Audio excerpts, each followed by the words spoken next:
أستغفر الله إن الله كان توابا أستغفر الله إن الله كان توابا أستغفر الله إن الله كان توابا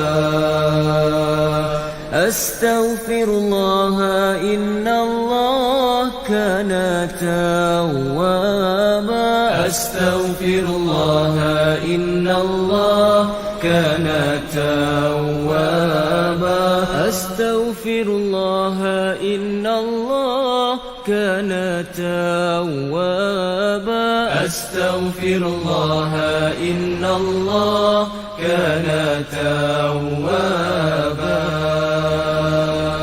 أستغفر الله إن الله كان توابا أستغفر الله إن الله كان توابا أستغفر الله إن الله كان توابا أستغفر الله إن الله.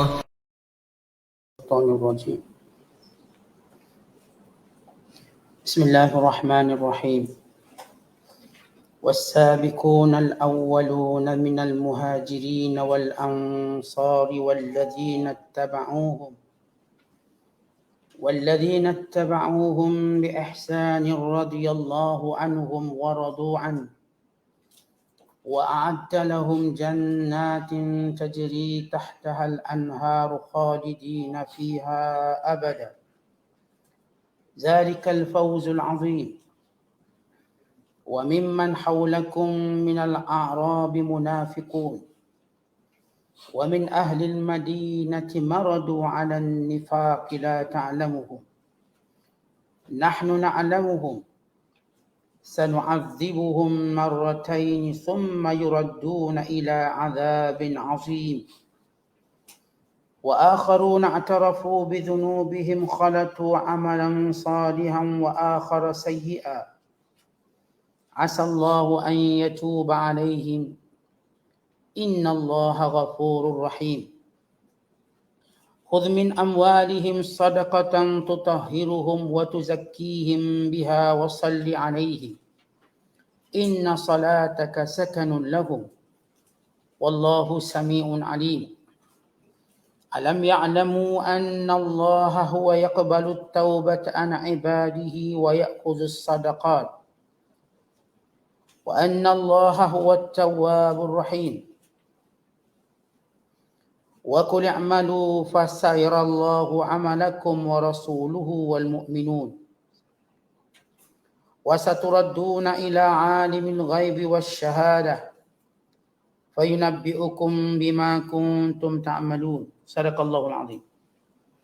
Dan orang-orang yang terdahulu yang mula-mula berhijrah dan memberi bantuan dari orang-orang muhajirin dan ansar dan orang-orang yang menurut jejak langkah mereka dengan kebaikan iman dan taat, Allah redha akan mereka dan mereka pula redha akan dia. Serta Allah menyediakan untuk mereka syurga-syurga yang mengalir di bawahnya beberapa sungai. Mereka kekal di dalamnya selama-lamanya. Itulah kemenangan yang besar. Dan di antara orang-orang yang sekeliling kamu, dari orang-orang A'rab, ada yang bersifat munafik. Dan demikian juga sebahagian dari penduduk Madinah.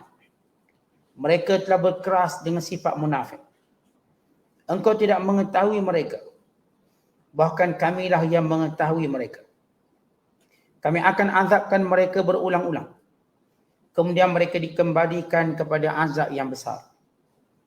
Dan sebahagian yang lain mengakui dosa-dosa mereka. Mereka telah mencampur adukkan amal yang baik dengan amal yang lain, yang buruk. Mudah-mudahan Allah akan menerima taubat mereka. Sesungguhnya Allah Maha Pengampun lagi Maha Mengasihani. Ambillah sebahagian dari harta mereka menjadi sedekah, yakni zakat, supaya dengannya engkau membersihkan mereka dari dosa. dan mensucikan mereka dari akhlak yang buruk. Dan doakanlah untuk mereka, kerana sesungguhnya doamu itu menjadi ketenteraman bagi mereka. Dan ingatlah Allah Maha mendengar lagi Maha mengetahui. Tidakkah mereka mengetahui bahawa Allah dialah yang menerima taubat dari hamba-hambanya dan juga menerima sedekah-sedekah dan zakat serta membalasnya. Dan bahawa sesungguhnya Allah dialah penerima taubat lagi Maha mengasihani. Dan katakanlah wahai Muhammad, beramallah kamu akan segala yang diperintahkan. Maka Allah dan Rasulnya serta orang-orang yang beriman akan melihat apa yang kamu kerjakan. Dan kamu akan dikembalikan pada Allah yang mengetahui perkara-perkara yang gaib dan yang nyata. Kemudian ia menerangkan kepada kamu apa yang telah kamu kerjakan. Masih lagi kita dalam penafsiran surah Taubah, surah yang ke-9 pada juzuk yang ke-11. Pada ayat 100 sehingga ayat 105. Kalau sebelum ini, kita telah menjelaskan dan menafsirkan ayat-ayat tentang kelompok dan golongan A'rab Badui.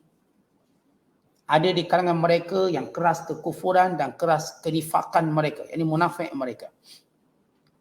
Dan mereka melakukan suatu amalan bukan ikhlas kerana Allah, sambil mengharapkan kebinasaan umat Islam. Kemudian Allah menyebut di kalangan Badui itu ada yang beriman kepada Allah dengan sebenar dan membelanjakan harta mereka secara sukarela bagi mendekatkan diri mereka kepada Allah Subhanahu Wa Taala. Maka pada ayat yang berikutnya, ayat ke-100, Allah menyebut satu kelompok yang lebih hebat daripada golongan A'rab. Ini Al-A'rab Badui yang beriman. Maka Allah menyebut kalangan orang yang mendiami Madinah. Sama ada mereka di kalangan Muhajirin atau mereka di kalangan Ansar atau generasi yang berikutnya yang benar-benar mengikut jejak langkah mereka untuk menunjukkan kelompok yang paling termulia.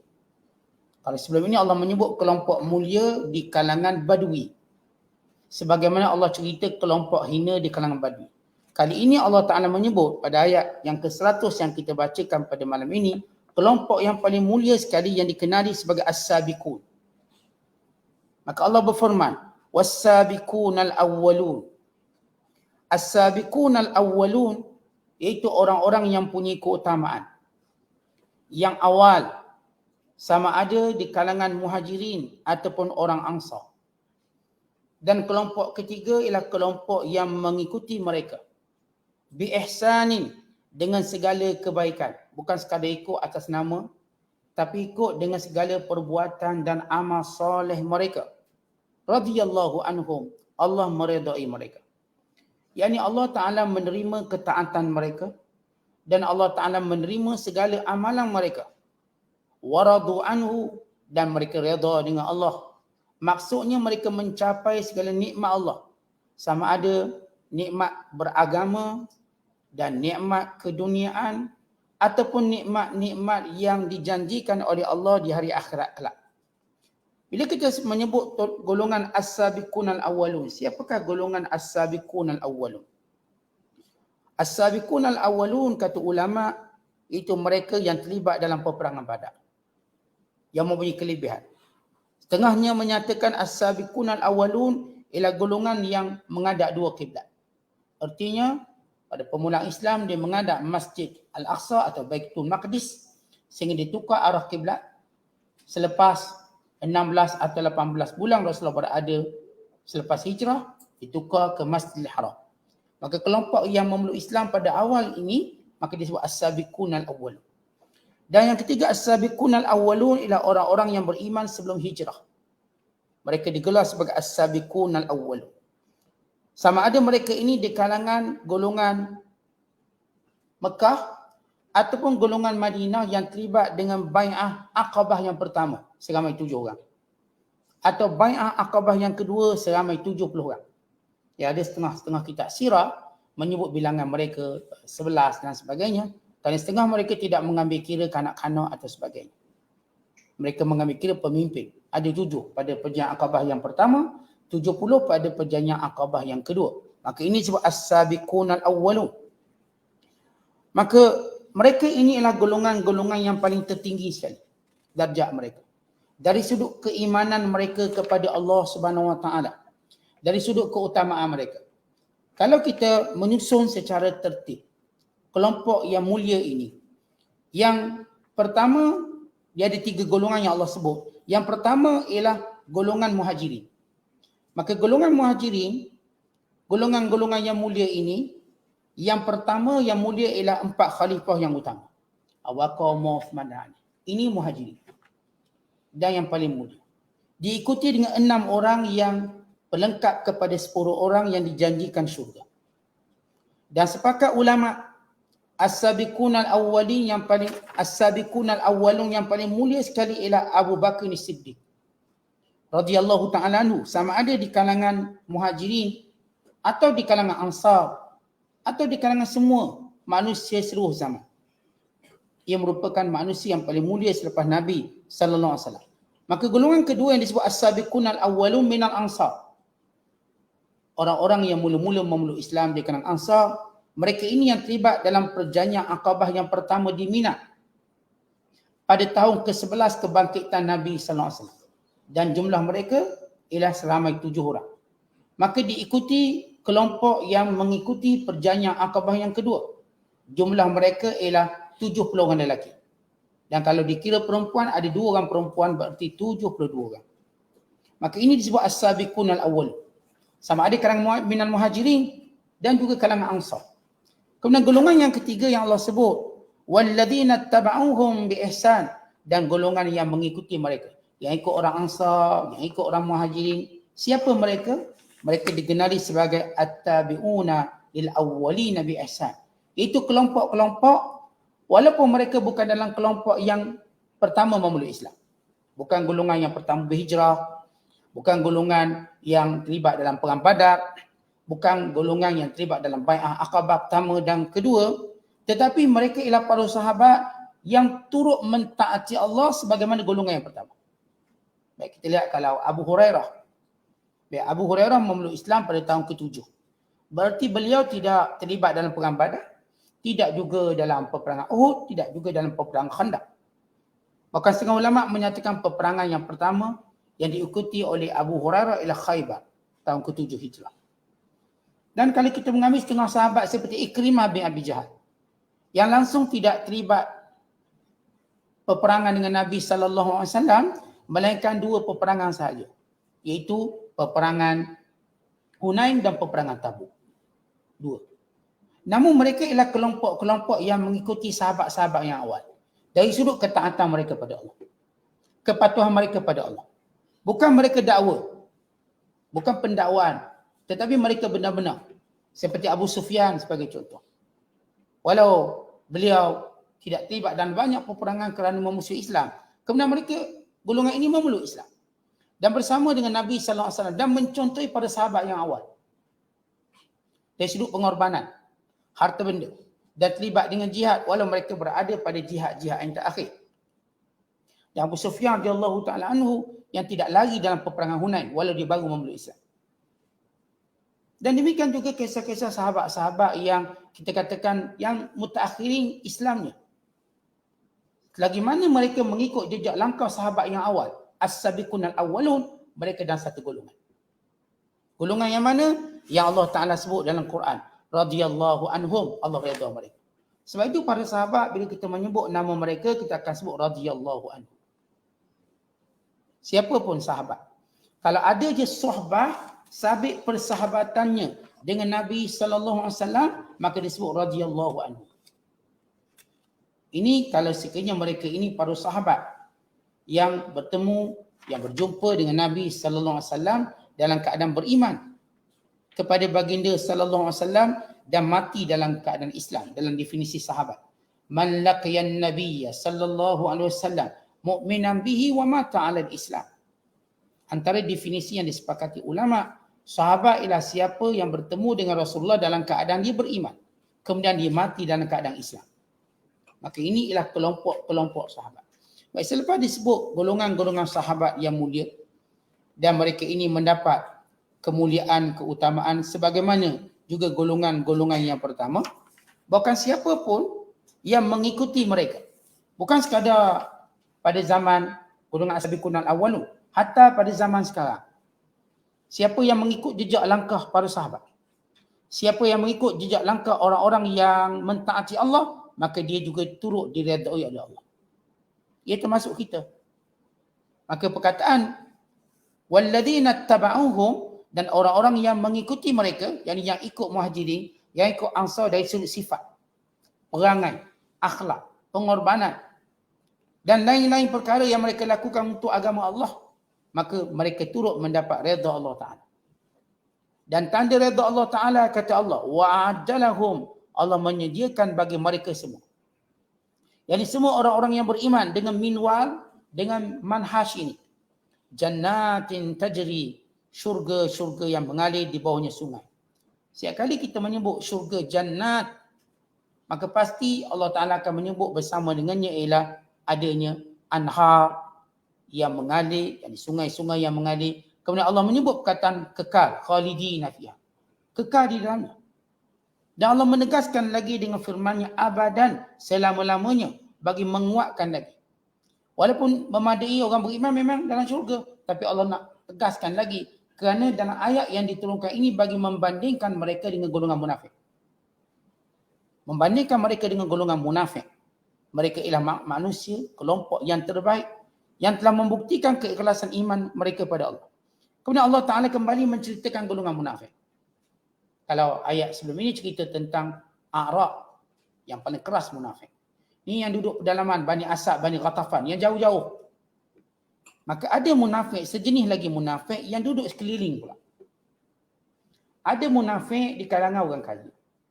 Ada munafik di kalangan orang kebanyakan.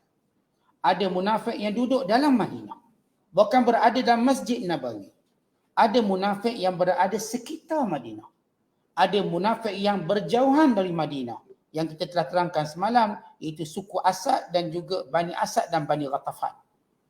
Dan juga orang yang benar-benar Islam yang jauh, iaitu suku Juhainah dan juga suku Muqarrin, Bani Muqarrin.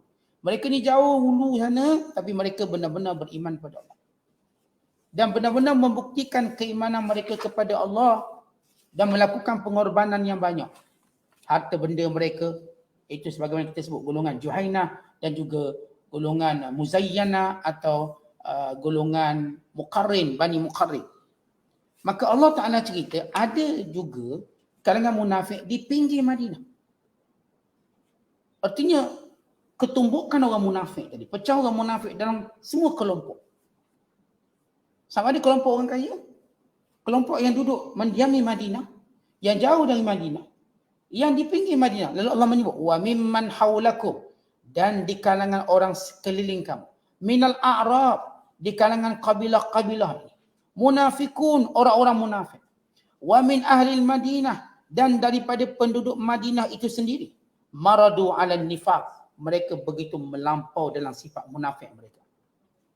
Ayat ini memberitahu kepada Nabi SAW dan kepada orang beriman, oh di kalangan kamu ada orang yang hampir sama ada dia duduk dalam Madinah atau sekitar Madinah. Mereka ini golongan munafikun yang terdiri daripada pelbagai kabilah. Dalam kabilah itu ada orang-orang munafik, sama ada kabilah Aslam, kabilah Ashja', kabilah Ghifar, dan juga kabilah Juhainah juga, dan juga kabilah Muzayyana ataupun kabilah Muqarrin juga ada kalangan mereka. Secara umum kabilah ini Islam, tapi kalangan mereka ada orang munafik. Kabilah Ghifar yang diislamkan oleh Abu Dza al-Ghifari. Kabilah Aslam juga diislamkan oleh Abu Dza al-Ghifari. Namun mereka lemah iman, mereka terpengaruh dengan idea-idea munafik. Dan golongan ini ada, kata Allah Subhanahu Wa Taala, maradu 'ala nifaq, melampau dalam nifaq mereka. La ta'lamuhum, kamu tak kenal mereka wahai Muhammad. Nahnu na'lamuhum, kami kenal mereka dan kami akan beritahu sifat mereka. Sanu'adzibuhum marratain, kami akan terus mendatangkan kepada mereka azab. Maksud azab di sini ialah yang pertama ialah mendedahkan satu persatu sifat-sifat jahat mereka. Mendedahkan kejahatan-kejahatan mereka. Dan juga bila Allah menyebut perkataan marratain 2 kali. 2 kali, yang pertama pendedahan keaiban mereka di dunia dan mereka terbunuh dalam keadaan su'ul khatimah. Dan yang kedua ialah azab di dalam kubur. Kebinasaan mereka di dalam kubur.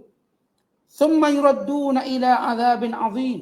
Kemudian mereka akan dicampakkan ke dalam neraka. Di dunia mereka akan didedahkan satu persatu watak mereka. Setiap kali turun perintah Allah, munafik terkeluar. Setiap kali turun perintah Allah, munafik akan diketahui. Kan itu kalau kita perhatikan di Madinah, ayat-ayat yang turun di Madinah ialah ya ayyuhallazina amanu, wahai orang beriman. Selepas itu akan ada perintah atau larangan. Dan setiap perintah akan didapati orang munafik paling berat untuk melakukannya. Dan setiap larangan, orang munafik paling cepat melakukannya. Maka dalam tempoh yang panjang sehinggalah sempurna penurunan Al-Quran, orang munafik tidak lagi tersembunyi. Mereka dikenali bagaimana seorang melihat bulan yang penuh atau bagaimana mereka melihat matahari di dada langit di waktu tengah hari. Makin jelas munafik. Ini dinamakan fadhihah, pendedahan keaiban mereka di dunia. Kemudian kata Allah, wa akharuna i'tarafu bi dhunubihim. Ada di kalangan mereka, bukan munafik, tapi perangai itu macam munafik. Namun mereka mengakui dosa mereka. Mereka menzahirkan penyesalan mereka. Siapakah golongan ini yang disebut wa akharun? Itu orang-orang yang mengaku silap mereka kerana tidak pergi berperang. Ada kelompok yang tak pergi perang sebab munafik. Ada kelompok yang tak pergi perang sebab mereka dalam keunzuran yang diizinkan oleh Allah. Ada kelompok yang tak pergi perang di kalangan orang Islam yang lemah iman. Yang terpengaruh dengan orang munafik. Sebab tengok ramai sangat munafik tak pergi, dia pun tak nak pergi juga. Tetapi golongan ini cepat menyesal. Mereka dipimpin oleh Abu Lubabah. Dan bersamanya beberapa orang. Ada yang mengatakan 5 orang, ada kata 7 orang. Maka Abu Lubabah radhiyallahu ta'ala anhu, bila dia terfikir dia telah melakukan kesilapan besar dengan tidak menyertai perang, maka dia pun berkata kepada sahabat-sahabatnya yang turut sama tak berperang, demi Allah, kami akan ikat diri kami di tiang dan kami tak akan bebaskan sehinggalah Rasulullah sendiri yang membebaskannya. Bila mana Rasulullah pulang, mereka menyesal. Lalu mereka pun tambat diri mereka dekat tiang. Dan mereka bersumpah mereka tidak akan lepaskan diri mereka, melainkan Rasulullah lah yang mengungkai tali tersebut.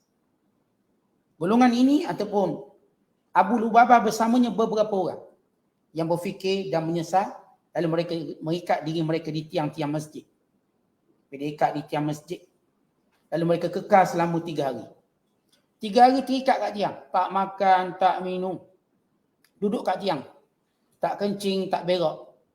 Dan kadang berada di tiang tersebut sehingga Nabi SAW melepaskan mereka.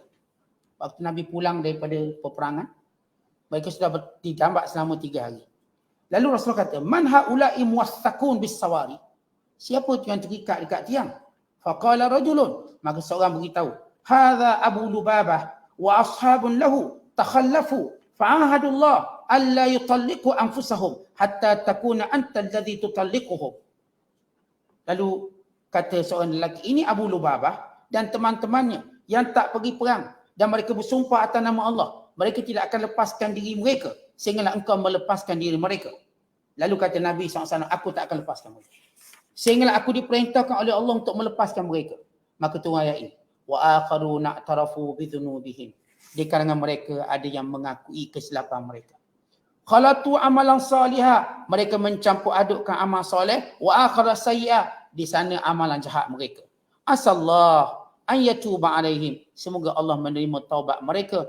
Innallaha ghafurur rahim. Di mana Abu Lubabah, sehingga riwayat menyebut mereka berlima, 2 orang ikat dekat tiang, 3 orang lagi tak ikat. Dan 3 orang lagi akan turun ayat yang berhubung dengan mereka. Walaupun mereka turut menyesal, mengaku kesilapan, tapi mereka tak bertindak macam Abu Lubabah. Abu Lubabah bila dia menyesal, dia buat 2 perkara. Pertama, ditambak dirinya kat tiang. Yang kedua, dikeluarkan seluruh hartanya dan disedekahkan. Di balik rumah, lepas Rasulullah SAW lepaskan, dia ambil semua harta, diberi pada Rasulullah untuk membersihkan hatinya, membersihkan kejahatannya, kafarah atas kesilapannya. Ya, asalnya Nabi tak nak ambil, maka Allah memerintahkan supaya ambil. Ambil. Lalu Rasulullah mengambil 1/3 daripada harta tersebut. Nabi tak ambil semua, 1/3. Itu turun ayat selepas itu yang menceritakan tentang perbuatan Abu Lubabah. Itu dengan firman Allah Ta'ala, khudh min amwalihim, ambillah harta mereka. Sadaqatan, sebagai satu sedekah, yakni sebagai satu zakat. Tutahhiruhum, menyucikan mereka daripada dosa.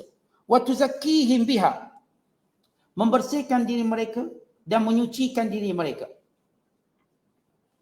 Sehingga kebaikan mereka menaiki tingkat-tingkatnya di sisi Allah di kalangan orang yang mukhlisin. Bila disebut perkataan tuzakkihim biha, Allah bersih sehingga mereka benar-benar jadi ikhlas. Tutahhiruhum, pertama menyucikan mereka dari dosa. Yang kedua, membersihkan mereka sehingga mereka benar-benar ikhlas kepada Allah Ta'ala. Wasalli alaihim, dan doakan pada mereka. Berhubung ayat ini, diriwayatkan daripada Ibn Abbas, orang yang menambak tiang diri mereka dekat tiang, mengaku berdosa, lalu Rasulullah pun lepaskan, selepas Allah perintahkan. Dia tunggu ayat wa akharuna tarafu. Kemudian Abu Lubabah bersama sahabatnya yang tambak diri kat tiang, balik ke rumah masing-masing dan mengambil harta mereka, lalu berkata, ya Rasulullah, hadhi amwaluna allati kanat sababan fi taqallufina. Inilah harta yang melalaikan kami. Ambil. Fatasaddaq biha anna wastaghfir lana. Ambil harta ini semua ya Rasulullah, sedekahkan dan mohonkan ampun untuk kami. Faqal, maka Nabi menjawab, ma umirtu an akhudha min amwalikum syai'a. Aku tidak mendapat perintah untuk mengambil harta kamu. Abu Lubabah dia ikhlas nak bertaubat, dia kafarahkan diri dia ambil semua harta dia bersama dengan teman yang sama-sama ikat badan kat tiang kerana tak pergi perang, lalu pergi pada Rasulullah, lalu berkata, ya Rasulullah, ini harta kami, inilah sebab kami lalai. Dan harta ini kau sedekahkan ya Rasulullah, kemudian doakan untuk kami. Kata Rasulullah, aku tidak diperintahkan ambil. Sebab baginda sallallahu alaihi wasallam tak akan buat satu perkara melainkan datang perintah Allah. Maka turun ayat ini, khudh min amwalihim, ambil harta mereka. Mereka yang bawa harta tadi ambil, supaya harta tadi dapat menyucikan mereka, yakni dosa-dosa mereka. Wa tuzakkihim, membersihkan mereka sehingga menjadi orang yang ikhlas atas taubat mereka. Pertama, perkataan tathhir, bersih dari dosa sebab mereka buat salah. Yang kedua, perkataan tazkiyah, wa tuzakkihim, yakni mengikhlaskan mereka selepas itu. Ini taubat orang ikhlas, bukan orang munafikin yang cuma beri alasan. Kalau kita tengok kelompok-kelompok yang tidak pergi perang, kelompok yang sebelum perang beri alasan, lepas perang beri alasan.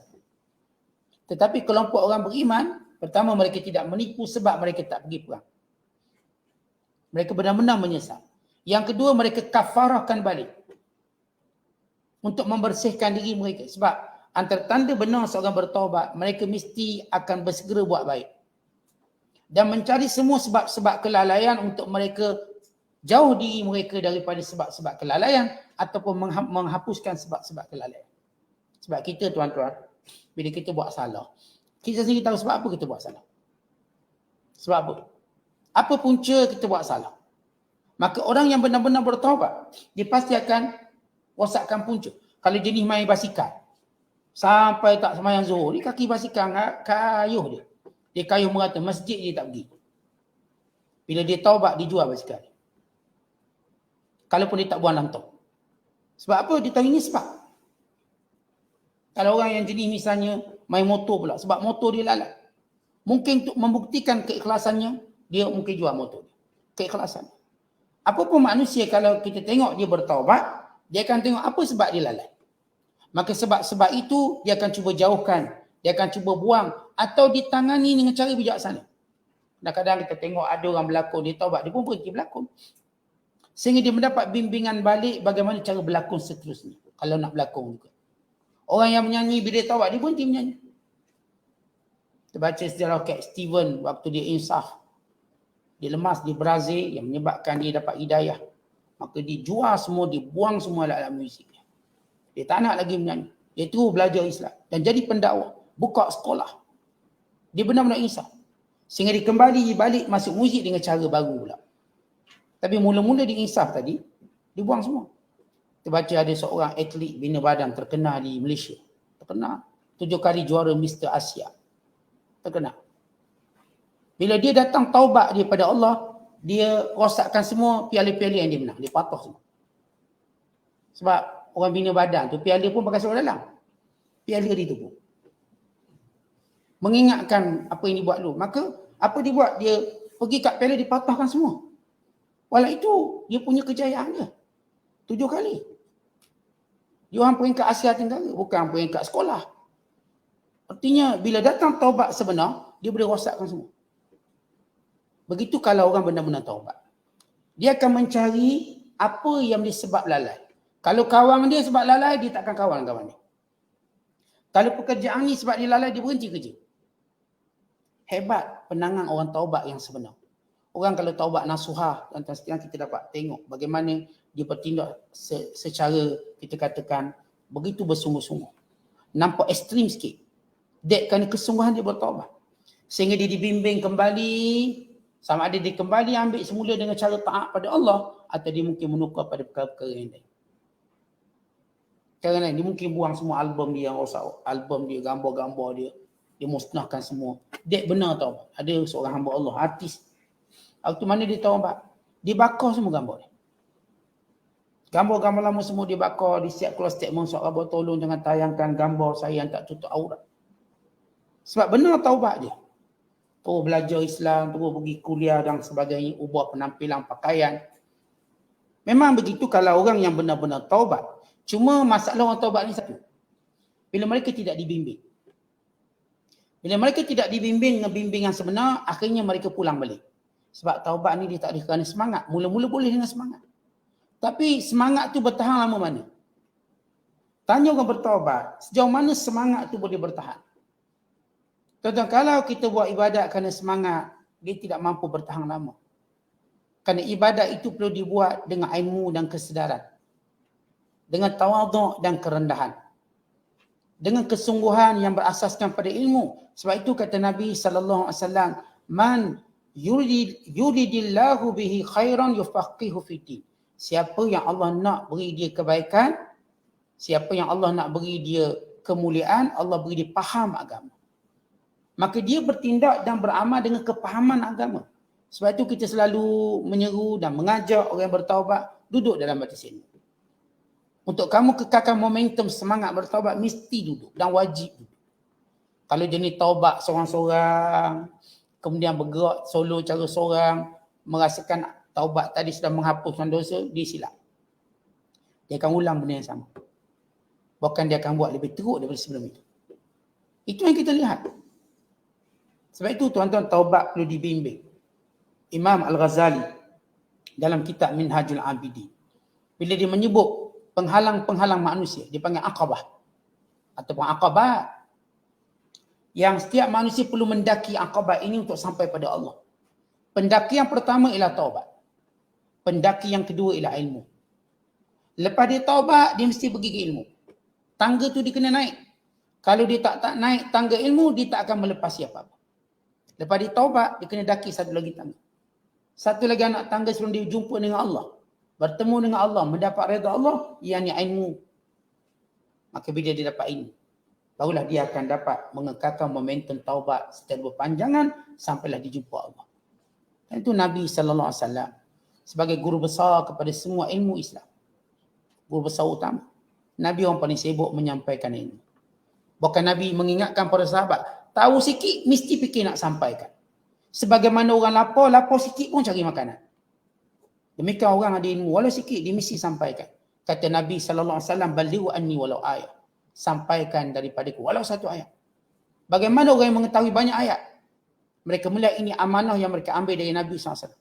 Bahkan ini perintah Allah Ta'ala. Untuk mereka menyampaikan setiap apa yang mereka tahu. Bukan keinginan mereka menyampaikan tadi seperti keinginan orang lapar yang mencari makanan. Imam Syihabuddin Az-Zuhri, dia belajar ilmu hadis daripada Nafi' Maula Ibnu Umar. Duduk ngaji. Setiap kali dia dengar hadis, perkara pertama dia nak buat, dia akan menyampaikan pada orang yang pertama dia jumpa. Dengar, dia nak akan sampaikan. Sehingga satu hari, tak ada orang dia jumpa tengah jalan. Lepas balik kuliah tak jumpa kan? Biasa kalau dia jumpa, dia akan beritahu, semalam tadi saya belajar daripada guru saya Nafi', hadisnya begini. Dia tak jumpa orang sampai dia balik rumah, Yang ada cuma orang gaji dia, bibik dia. Atau dulu panggil jariah. Apa dia buat? Dia gerak jariah dia. Bangun. Kenapa? Nak sampai hadis Nabi. Ada jariah tu juga. Sebab orang yang tahu amanah menyampaikan ilmu, dia tak mengambil kira level orang tu siapa. Yang penting ialah tanggungjawab menyampaikan ilmu. Bukan dia tengok orang ni boleh jadi profesor, boleh kita bagi ilmu. Orang ni jadi ulama, boleh sampai. Tak. Asalkan dia orang je kita sampaikan. Dia orang ni orang, bukanlah kita akan sampaikan. Hatta Syahabuddin Az-Zuhri yang sebagaimana kita sebut kesungguhan beliau menyampaikan ilmu, bila dia tak jumpa orang untuk disampaikan, maka dia gerak orang gaji dia. Bangun. Hanya semata-mata nak baca hadis supaya dia melepaskan tanggungjawab menyampaikan ilmu. Kerana setiap orang bila ada ilmu, dia ada satu tanggungjawab menyampaikan. Kalau dia tidak menyampaikannya, maka dia akan ditanya oleh Allah. Sebagaimana orang yang ada harta, dia ada tanggungjawab harta. Demikian juga orang ada ilmu. Sebab itu orang ada ilmu, dia tak duduk diam. Dia tak boleh banyak beri alasan untuk, saya tak nak beritahu, saya sibuk malam ni. Saya tak. Ini dia telah mengambil amanah dari Allah. Dan amanah ini mesti dikerjakan, tidak nanti ditanya. Sebab antara soalan yang ditanya, wa an ilmihi, akan ditanya tentang ilmunya. Wa ma amila bihi, dan apakah dia beramal dengan. Kerana ilmu itu, permulaan kepada amal itu ialah menyampaikan. Kita nak tengok orang tu dia punya kekuatan ilmu dalam pengamalan, dia bersungguh-sungguh menyampaikan. Berarti dia ada kekuatan untuk mengamalkan. Kalau dia tak menyampaikan, dia pun tak kuat untuk mengamalkan. Sebab dia tahu orang pun tak tahu ilmu tu. Maka kalau dia tak beramal pun orang tak tahu. Tapi kalau kita ni tuan-tuan sentiasa beritahu, orang semua tahu. Bila kita tak buat, orang tengok, dia tak buat. Dia yang cakap. Maka dia akan merasakan satu kesilapan. Atau dia tidak mungkin memperlihatkan kecacatan dia. Maka bila seorang menyampaikan ilmu, ia menjadi lebih kuat untuk semangat dia beramal. Kita beritahu ke isteri kita, ni abang dapat ilmu malam ni. Bini kita pun perhati, abang tak ada cerita satu ilmu, saya tak tengok abang buat pun. Kita pun akan malu. Next ataupun malam berikutnya, bila tahu pun tak beritahu. Supaya tak tahu ilmu apa kita. Tapi bila kita terus menyampaikan, kita rasa itu amanah untuk kita buat.